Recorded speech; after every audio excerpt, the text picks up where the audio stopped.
Muito antes dos jogos eletrônicos de estratégia, como a ampla gama que temos disponível hoje nos videogames, as pessoas já buscavam uma forma de entretenimento que também fosse estimulante para o raciocínio. Um dos jogos mais antigos da humanidade com esse propósito é o xadrez, que alcançou o patamar de modalidade competitiva com campeonatos ao redor do mundo. Um dos princípios elementares desse jogo é tentar prever as jogadas do adversário, criando estratégias e fazendo movimentos para emboscá-lo. Apesar de ser um jogo fácil de aprender a jogar na forma básica, apenas um grupo muito pequeno de pessoas consegue dominá-lo com elevada maestria e, mesmo assim, só após muita prática. Então, como, onde e quando esse jogo de tamanha complexidade foi criado? O xadrez é um jogo tão antigo que durante todos os anos de sua existência, várias foram as histórias associadas à sua origem.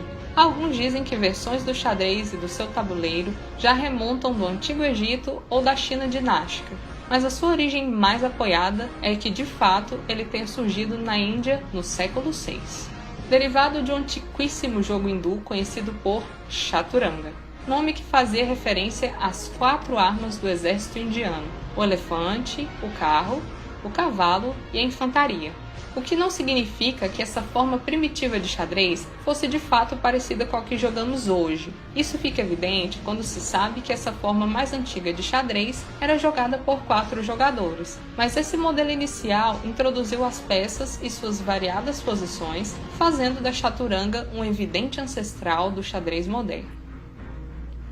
Da Índia, a chaturanga chegou na Pérsia, atual Irã, de onde provém os termos cheque e checkmate, tendo os persas modificado grandemente o jogo, fazendo ele mais parecido com o que jogamos hoje. Os persas podem até não levar o crédito de criadores do xadrez. No entanto, contribuíram grandemente para o seu desenvolvimento, por terem modificado o jogo e por serem responsáveis pelo jogo alcançar a Europa.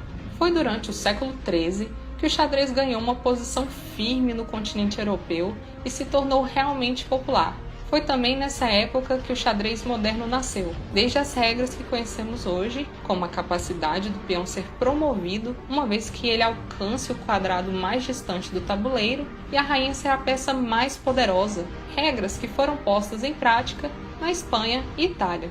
Assim, pode-se dizer que os italianos e espanhóis foram, de certa maneira, os criadores do xadrez, particularmente na sua forma atual. A forma como o xadrez é jogado nos dias de hoje tem um caráter fortemente medieval. Se parece à guerra convencional e a um jogo da corte, conforme pode ser visto pelos nomes e pelos movimentos das peças sobre o tabuleiro de 64 casas. Em meados do século XIX, começaram a surgir os primeiros torneios e competições de xadrez, alcançando o status de esporte. Por fim, independentemente de quem são considerados os seus inventores, é importante lembrar que todos esses povos contribuíram fortemente para fazer do xadrez o jogo extremamente complexo e agradável que ele é hoje. Agora vai aí umas dicas para os novatos no mundo do xadrez. Primeiramente, o jogo tem como objetivo dar um mate no rei do jogador adversário, o que acontece nas seguintes situações: quando o rei não consegue se movimentar para nenhuma casa, ou quando nenhuma peça consegue se colocar à frente do rei para protegê-lo, quando a peça que está para atacar não pode ser capturada, ou se algumas dessas condições se manifestar, então terá acontecido mate, ou checkmate, e o jogo termina, vencendo o jogador que aplicou esse mate. Sobre a movimentação das peças, o peão se movimenta para frente, de casa em casa e ataca nas diagonais. Na saída, ele pode avançar 2 casas. Se conseguir atingir a última linha do lado adversário do tabuleiro, ele pode ser promovido a qualquer peça, com exceção do rei. O cavalo se movimenta em L, 2 casas na vertical e uma na horizontal ou vice-versa. É a única peça que se movimenta por sobre as outras, embora ataque somente a casa da qual a jogada se completa. O bispo tem o direito de se movimentar de qualquer diagonal do tabuleiro, avançando o número de casas livres que desejar. Mesmo assim, ameaça somente aquela que vai ocupar no final do lance.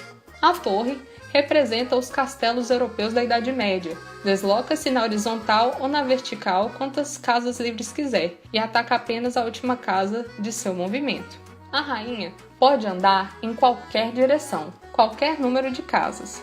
A rainha é a peça mais versátil do xadrez. Ataca somente a última casa do seu movimento.